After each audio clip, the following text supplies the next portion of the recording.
Assalamualaikum warahmatullahi wabarakatuh. Bismillah, alhamdulillah, assalatu wassalamu ala rasulillah, la hawla wa la quwata illa billah, amma ba'du. Masyurul muslimin, pemirsa Batu TV rahimakumullah.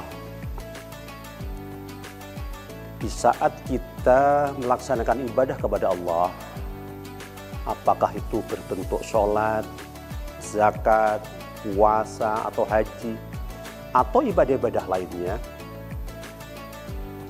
pada saat kita laksanakan dengan ikhlas hanya karena Allah, Allah akan membalasnya berupa pahala, dan nanti kita akan bisa menikmati di surganya Allah.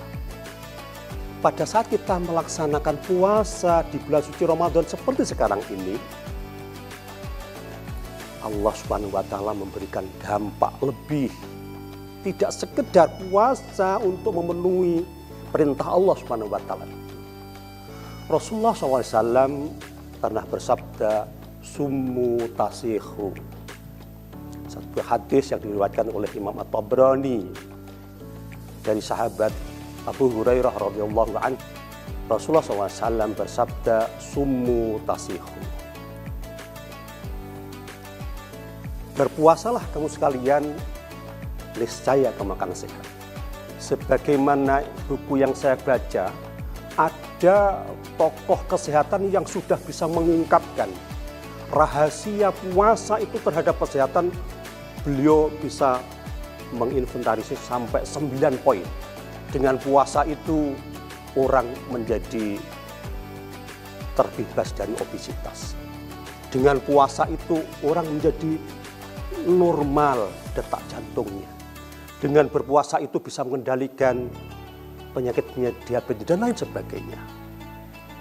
Itu dampak dari puasa yang Allah Subhanahu wa Ta'ala telah memberikan pahala kepada kita.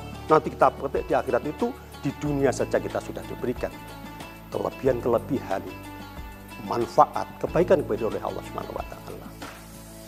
Itu sebabnya masyaallah rahimakumullah, dengan begitu kita tidak mungkin mendapatkan kelebihan-kelebihan itu kalau kita melaksanakan puasa di bulan suci Ramadan itu dengan cara-cara yang tidak direkomendasikan oleh Rasulullah SAW.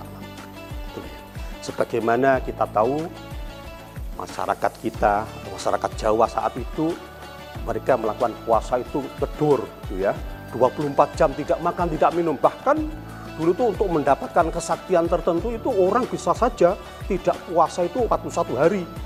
Terus. Tentu Islam tidak menganjurkan seperti itu.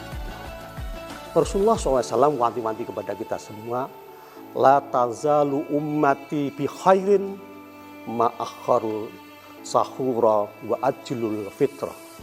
Seseorang atau umatku senantiasa akan mendapatkan kebaikan-kebaikan, kata Rasulullah SAW, manakala dia pada saat puasa itu berusaha untuk mengakhirkan sahurnya dan menyegerakan berbuka puasanya. Itu sebabnya Rasulullah SAW di hadis yang lainnya menyebutkan, tasaharu fa inna fis sahuri barokah. Laksanakan atau makan sahurlah kalian semua, karena di dalam makan sahur itu ada berkah-berkah, barokah. Apa berkahnya? Itu tadi, di samping kita mendapat pahala dari Allah Subhanahu wa Ta'ala, kita juga mendapatkan tambahan nikmat berupa kesehatan, berupa hidup yang nyaman, tenang, dan lain sebagainya. Itu sebabnya di saat Rasulullah SAW menekankan hal ini, Rasulullah juga menyatakan dalam satu hadis yang artinya sahur itu merupakan jenis makan yang barokah. Maka janganlah kalian semua meninggalkan sahur meskipun hanya minum 1 teguk air. Karena kata Rasulullah SAW dalam hadis ini, innallaha wa malaikatu yusholluna ala musahhirin. Sesungguhnya Allah dan para malaikat itu bersolawat kepada para orang-orang yang melaksanakan sahur. Itu maknanya apa? Maknanya sesungguhnya Allah itu senantiasa memberikan rahmat, memberikan kemudahan-kemudahan, memberikan barokah kepada seseorang yang mau melakukan sahur. Dan para malaikat senantiasa berdoa agar orang yang melakukan sahur itu mendapatkan rahmat, mendapatkan taufik, mendapatkan kebaikan dari Allah Subhanahu wa taala itu. Itu sebabnya masyaallah muslimin rahimakumullah, di samping kita harus melakukan sahur dan sahur itu dilakukan dengan sebenarnya, juga Rasul memerintahkan buat kita ajillu fitrah, mempersegera melaksanakan buka. Untuk apa?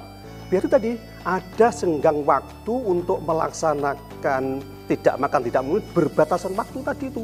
Jangan sampai itu bebas sebebasnya sepanjang yang tak terkendali. Itu karena menjadikan mudarat gitu ya.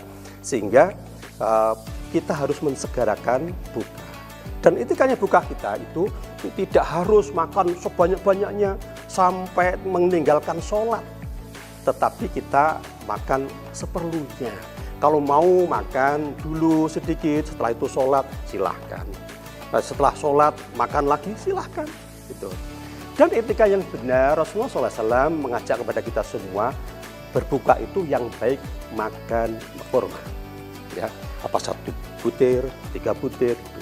Karena kurma itu berasa manis, mengandung gula, yang gula itu gampang diserap. Dan gula itu mengandung zat yang sebagai sumber energi, sehingga bisa memulihkan energi kita yang telah terbuang dalam satu hari itu. Gitu ya. Masyaallah muslimin rahimakumullah, itulah satu kelebihan kenapa kita harus melaksanakan sahur dan kenapa kita harus mensegerakan berbuka, karena ada fadilah-fadilah yang bisa kita ketahui.